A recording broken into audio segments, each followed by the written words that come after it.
ค่อยๆนี่ค่อยหยาดเลยน้ำอันนี้มันมีจระเข้ดิน้องกันน้ำเลยเด้คือบ่ได้อาบน้ำอยู่บ้านเนาะคนลายคนลายเนาะ เบิ่งปีกนะลายได้ปีกฮะเห็นบ่ปีกนะบ่มีปีกบ่มีเนาะระวังเด้ปีกจับขาน้องเด้แต่อันสิเป็นลำบง หมดได้พอสาวสวยบานป่าในป่าลึกงานแบบธรรมชาติเลยสาวลาวเขตนี้เด้อทุกคนลงชีวิตตามป่าตามดงหมู่บ้านที่บุมีน้ำอาบจะเงินเป็นยังไงตอนนี้ยังโสดป่ะอ๋อบุมีใครจีบเลยโอ้ทุกคน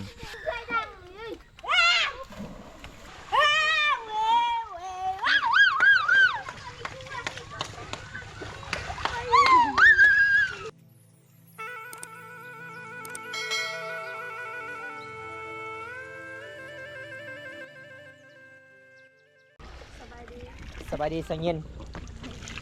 บ่เย็นหรือเย็นน้องบริยานไปอาบน้ำอยู่นี่2 คนบ่โอ้เบิ้งนี่ทุกคนน้องรับรองชีวิตจะอาบน้ำบรรยากาศยังแรงนี่ตามภูเขาเลยมีแตะกอนหินเลยทุกคนโอ้ค่อยๆนี่ค่อยหยาดเลยน้ำอันนี้มันมีจระเข้ดิน้องกันน้ำเลยเด้ บ่มีบ่น้ำบ่มีจระเข้ทุกคนเด้เป็นยังไงคือบ่ได้อาบน้ำอยู่บ้านเนาะคนลายคนลายเนาะ คนหลายคนเอาในได้กระทึกทุกคนเลยทึกความเพิ่นมัดเด้เพิ่นว่าหลายคนกับแม่นคนหลายกับแม่นทางเทินก็คือเขาเจ้าอาบน้ำทุกคนเลยห้วยยังเกินนี่ห้วยบานตะริง ห้วยยังอันนี้นะนี่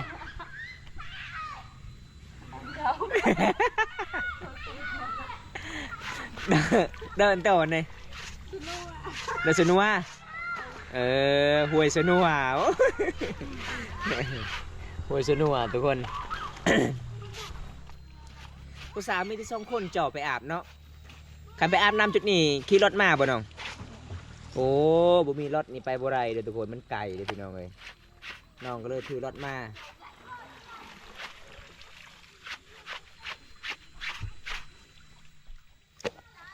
อาบแล้วซักเสื้อผ้าไปพร้อม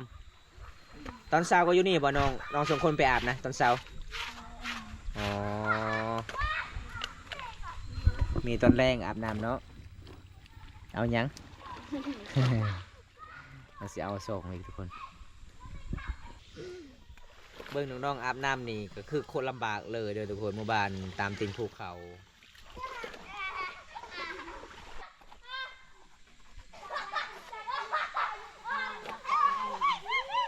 อันหลอดโทรทัศน์จะเงินเป็นยังไงตอนนี้ยังโสดป่ะอ๋อบุมีใครจีบเลยโอ้ทุกคนบอมตาอยากไปเยี่ยมไปยามน้องกะโดนเท่านึงทุกคนเลยเวลามือบอมตามากกับบริเห็นน้องเพราะว่าน้องกะเฮ็ดเวียกเฮ็ดงานเราลองสวิตเฮ็ดไร่เฮ็ดสวนอันนี้ส่วนบทบ้านเฮานี่บุมีน้ำก็เลยไปอาบน้ำตะเรื่อยบ่น้ำสนัวโอ้ไปทำเสาร์ที่เดียวน้ำตะลิงครับภาษาลาวเสาร์ที่น้ำตะลิงแล้วก็หมู่บ้านเจ้าจะฮู้บ่ชาวโสดคอยถามว่าหมู่ไก่เจ้าจักโตชาวโสดตอบว่าไก่คอยปนล้ำหมู่เจ้าจักโตหมู่คอย1 คน คักเนาะภาษาลาวเนาะก็เจ้าบ่ฮู้จักภาษาลาวเด้เอาไม่เท้าเพิ่นขอแผดก่อนเพิ่นขอสโบเพิ่นว่าขอสโบคือแผดเด้อทุกคนเบิ้งสาวน้อยไปอาบน้ำลายเลยเนาะโอ้ยางเอาเด้อทุกคนมาแต่บ้านยางเอาเลยหมู่บ้านบ่มีน้ำอาบเจ้าคือบริถือขุมาเจ้าเงินอ๋อคือขุมามันสบายสักเสื้อผ้าอันนี้มันเปื้องแผดนี่เบิ้งโอน้องงามทุกคน โอ้นี่หน่อย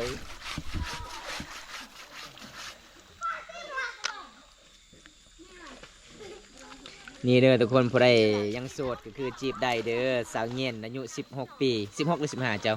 16 ปีนี่เด้อ สาวทินี่15 ปีตลอดเนาะเจ้าเนาะ ไปเมื่อใดก็15 ปีตลอดได้เพิ่นเลยสาวบ้านซื้อนี่มีแต่คนงามๆเลยทุกคนเลยมีแต่คนจบๆงามๆเลยสาวมังกรหมู่บ้านนอกจากตัวเมืองมาแต่ให้ไม่เท่าไม่เท่ามาแต่ให้บ่มันเชิงบ่ได้ยินบ่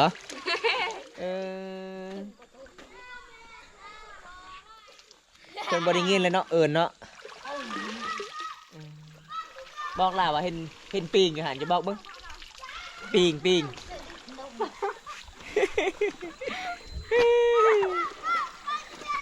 บอกกับเพิ่นบ่ฮู้เลยทุกคนเพิ่นบ่ได้ยินเลย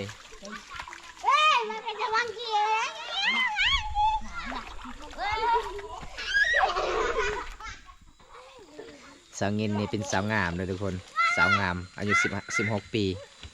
ยังโสดยังซิงบ่มีใครจีบเลยหมู่บ้านนี่บ่มีผู้บ่าวบ้านเจ้าเนาะหมู่บ้านนอกจากตัวเมืองส่วนหลายนี่หมู่บ้านเดียวกันเคยบอกเขาเจ้ามาจีบบ่เคยแล้วเราบอกจะพี่จามน้ำนะป้าไหวขนาดเลยทุกคนเลยสาวเพิ่นอาบน้ำนี่ไวขนาดเลยเบิ้งสาวเงี้ยนี่เพิ่นยังสิทูแขนขาเด้ เจ้าไม่ได้เอาบอกก่อนทีนทูคันขาขัดคันขานะแล้วสาวแว่นนี่บ่ได้มาสาวแว่นเอาผัวแล้วยังทันได้เอา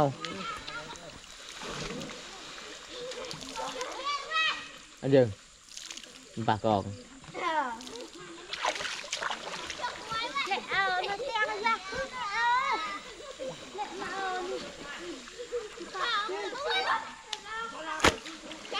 ขันข่อยเจออยู่ป่านี่ข่อยนี่นอนเลยข่อยยานผู้สาวได้ข่อยได้ เบิ่งผู้สาวขัดแขนขาอุ้ยงามขนาดสาวบ้านป่าทุกคนในทางเทิงก็คือสาวบ้านเขาเจ้าดำรงชีวิตเบิ่งพี่น้องแซวเลยทางโน้นสุดยอดเลยหมู่บ้านบ่มีน้ำอาบมีแต่จุดนี้แหละทุกคนมันไกลแต่หมู่บ้านประมาณ2 หลักเด็กน้อยนี่เขาเจ้าย่างเอาส่วนผู้ใหญ่บางคนมีรถก็ขี่รถจักรมาเด้อทุกคนอันนี้คือบอมตาได้พอน้องดำรงชีวิตมาแต่บ้านตะเลงก็เลยได้พอน้องก็เลยทักทายน้องบอมตาก็สิอาบน้ำนี่ก่อนหลังจากนั้นก็สิกลับบ้านทุกคนการอาบน้ำนี่บ่มีก้อนหินนี่บ่ม่วนบ่ปะบ่ได้เนาะเคยขัดแขนขาแล้วถ้าเฮาขัดนี่มันก็งามใสสวยสดงดงามเลยเป็นงามเป็นธรรมชาติยังเจ้าสาวที่เจ้าบ่มีผ้าเช็ดโต้บ่ยังเจ้าคือนุ่งชิ้นเปียกเลยมันยังคือบ่อยากเปลี่ยนบ่ร่างมันเป็นอันนั้นนี่น้องเอ้ยถ้าเจ้าบ่อยากเปลี่ยนเปียกลายทรงโตเจ้ามันเป็นอันนั้นเลยเป็นตุ่มเลย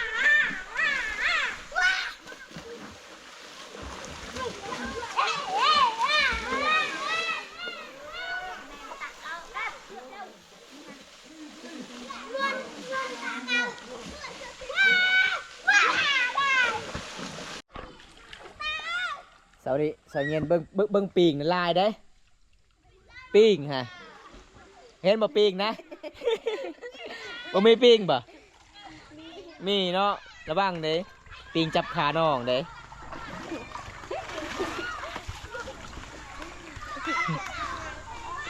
สถินี่ยันปีงเลยสถินี่สถิบ่สถิเจ้าทิเนาะโอ้ผู้สาวมาอีกทุกคนโคตรลายเลยผู้สาวไปอาบน้ำ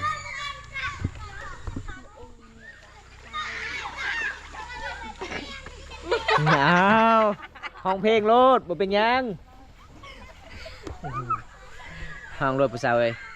ห้องเพลงมันม่วนเลยเด้อเดี๋ยวอันสิเต้นลำวง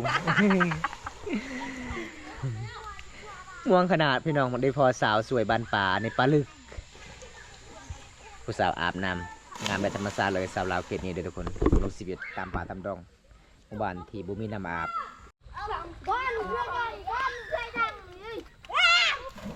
อันเรื่องเลยได้ชอเกลี่ยหรือเปล่าเนี่ย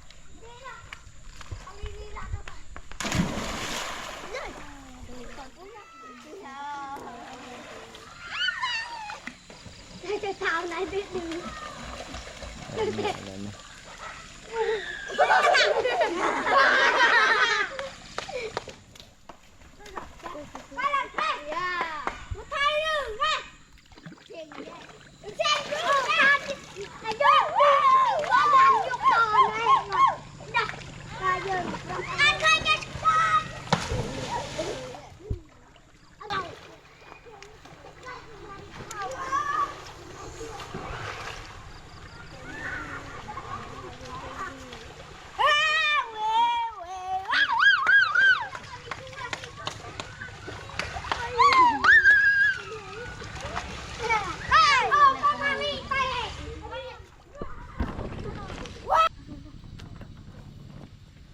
เอาตอนนี้ก็คือแล้วเด้อทุกคนน้องอาบน้ำอาบในบรรยากาศยังแดงเบิ้งบ่าวน้อยนี่ปู้ควายก็ต้องไปพร้อมเลยไปอาบน้ำสุดยอดเนาะเจ้าเนาะได้นกไล่บ่เจ้าบ่ฮะเบิ้งรถตอกเพื่อนเอาลำมันสัมพลังทุกคนเลยนี่สาวสวยบ้านป่า2 คนสิกลับบ้านแล้ววันนี้น้อง2 คนอยู่ไซรถน้อง2 คนน่ะอยู่ไซอยู่พูนโอ้เอาบอมตากสิกลับคือกันน้องกสิกลับคือกันทุกคนเลยวันนี้ดีพอน้องก็นี่ทุกคนบรรยากาศยามแรงๆบ้านแกงอาลองบ้านเฮาธรรมศาสตร์อุดมสมบูรณ์เลยมาบ้านนี่ทุกคนเลยนี่เส้นทางกลับบ้านนะพี่น้องตอนนี้บอมตากสิข้ามสะพานไม่ไหลบรรยากาศยังแรงผู้สาวหลายคนก็จะไปอาบน้ำดำรงชีวิต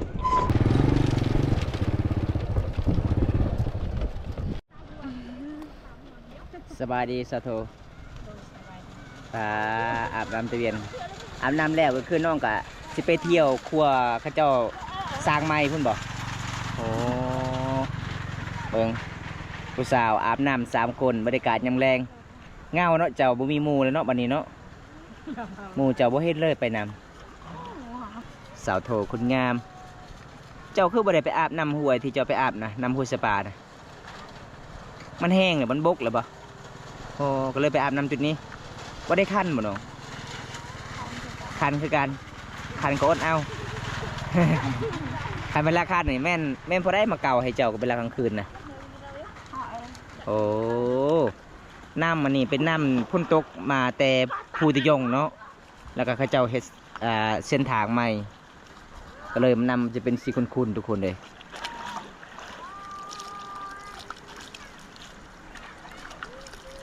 บ่มีปิงบ่บ่มีเนาะส่วนลายมีติป่าใหญ่แถวนี้เลย มื้ออื่นแล้วก็มี FC อยากมีเยี่ยมยามเจ้าได้บ่ FC อยากมีเยี่ยมยามเจ้าคุณป้า FC มาจาก101 น้องเคยเห็นมาตอนนั้นเนาะเขามาเยี่ยมยามแล้วเนาะทีนึงเนาะเขาไปหาคนเด้เจออยู่บ่แต่บอมตาก็บ่ได้ไปแล้วมื้ออื่นบ่คาเวียกมีแต่เบาแก้วเวลาเคยตัวพาไป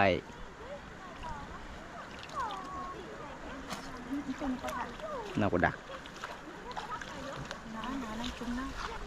ฮะจุ่มนอกกันนะคอยทำไมงั้นหลักมาตัวเกย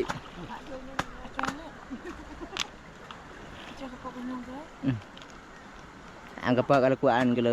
ยกระทายหูไปยี่ยกี่เป็นไงนะครับเบอร์อะไรซอตัวเอ๊ะ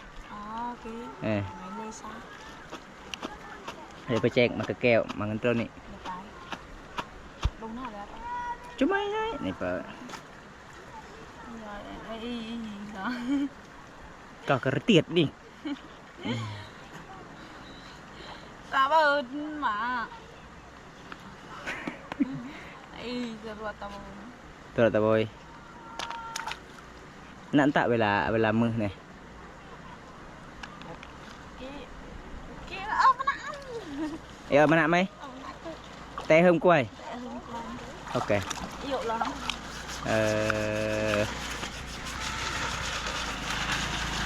กบกายgiờ này năm ôi cô bà ca đi ca cho cô nhi cả mặt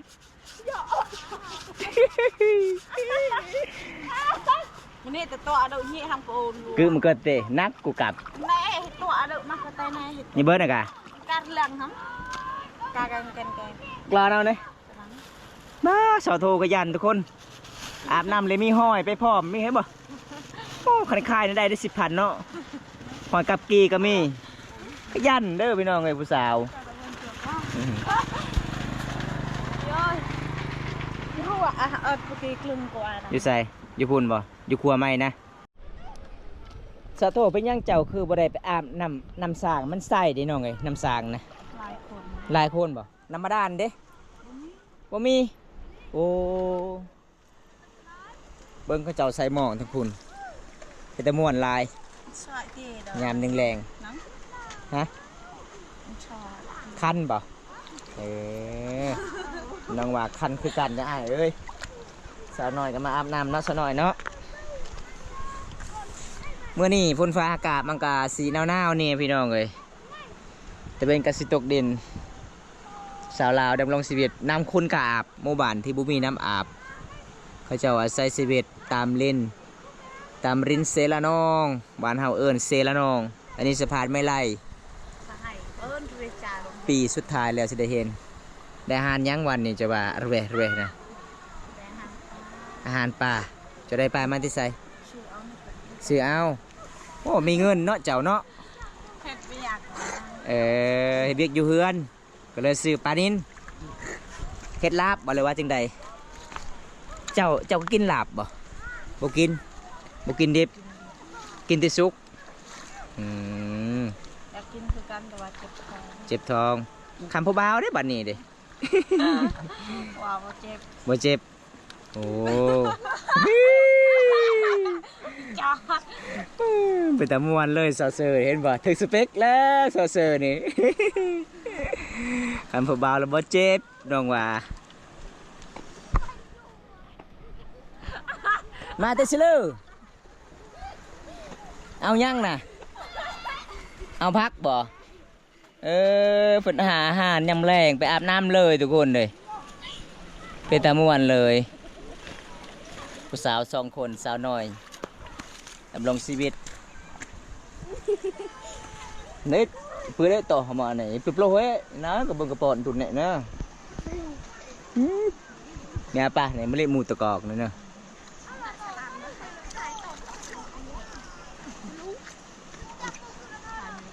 เบิ่งทุกคนผู้บ่าวน้อยเพิ่นไปสิดเบ็ดโอ้สุดยอดเลยเนาะคักยังน่ะน้ำอาบ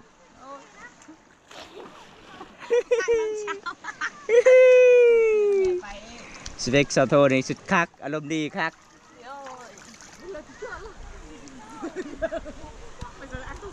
นี่ทุกคนเห็นบ่สาวอาบน้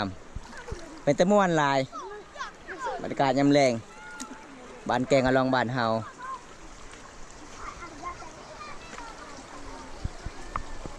อยากจับมานั่งอยากคุยเกี่ยวกับเราอะนะให้นะจับมานั่งมาป่า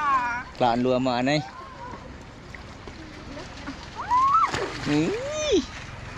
เอาทุกคนจะได้บอมตากะสิกลับบ้านเลยพี่น้องเลยไปกันเด้อโซโทบ๊ายบาย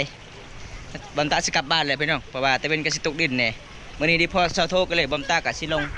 ทักทายน้องก่อนเห็นน้องอาบน้ำมีแต่ผู้สาวชวนเลยเขาเจ้าดำรงชีวิตบรรยากาศยังแรงตอนนี้บอมตากะสิกลับบ้านเมืองน้องพูดเบิ่งทุกคนเส้นทางกลับบ้านบ่แม่นเรื่องง่ายเลยอันนี้คือเขาเจ้าก็ไม่ได้เก็บเลยเด้อพี่น้องเงินส่วงนี้ทุกคนเนี่ยเขาเจ้าปล่อยเลยเพราะว่าสะพานเบตงครัวใหญ่การไปมาสะดวกสบายสำเร็จไปดูดีทุกคนเลยอันนี้บอมตาซิเมื่อบานแล้วไปเมื่อนำกันบรรยากาศยามแรงอยู่ที่แกงอาลองสะพานไม้ไล่แกงอาลองเมืองนอง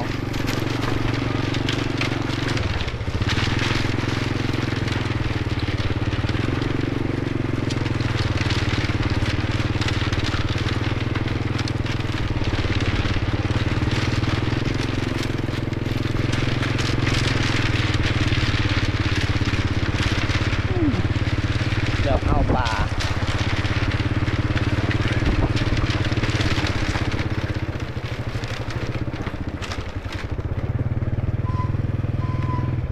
ปอมตากับสิเป็นคลิปเป็นสำนีก่อนถ้าบ่ได้รับชมคลิปนี้แล้วก็อย่าลืมพากันไลค์กดแชร์กดติดตามพากเป็นกำลังใจบ่าวบุญตาเฮ็ดคลิปตอนต่อไปเดี๋ยวพี่น้องไอ้คลิปหน้าพบกันใหม่ขอกล่าวคำว่าสวัสดีครับบ้านสวนไปกันเด้อบ๊ายบาย